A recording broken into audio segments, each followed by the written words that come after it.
Where have you gone, Greta Thunberg? A nation of climate apocalypse Democrats turn their lonely eyes to you. Apologies to Simon and Garfunkel for appropriating their famous line from their greatest hit, Mrs. Robinson. I'm sure you remember Greta, the Swedish child prodigy who claimed the climate apocalypse was imminent and then went on to become Time Magazine's Person of the Year in 2019.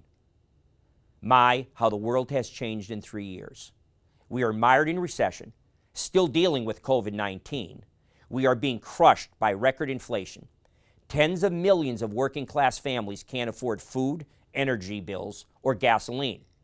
As they head into winter, facing a choice, do they heat the house or eat? In polls, climate change doesn't even make the top 10 issues Americans care about. The European Parliament has decreed that natural gas, with its low carbon footprint, is being reclassified as green energy. Even Finland's Green Party, a part of the country's coalition government, has amended its manifesto to include the endorsement of nuclear power.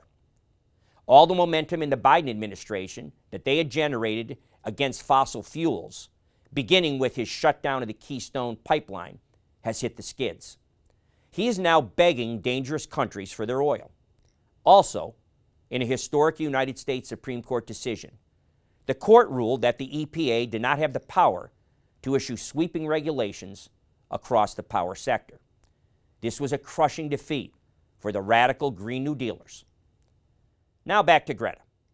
In an editorial by Dominic Green, a renowned historian, he stated that Greta had failed to recognize that after her address at the 2020 World Economic Forum in Davos, Switzerland, she was being used by the political left corporate complex to justify their preferred solution, the Great Reset. Corporatism with a green veneer. Greta, realizing she had been used, called it greenwashing and a farce. I'm now quoting Dominic Green again. Greta wasn't at Davos this year. She had served her purpose, the priming of public opinion, so she can now be dropped. Her climate crisis is now someone else's corporate opportunity, an anti-democratic carve-up between politicians and energy companies. This makes her an inconvenient truth teller, not about the end of the world, but about the way we live today. So where is Greta today? Her prophecies of doom no longer resonating, she has joined a neo-Marxist group called Extinction Rebellion, whose members superglue themselves to trains and roads.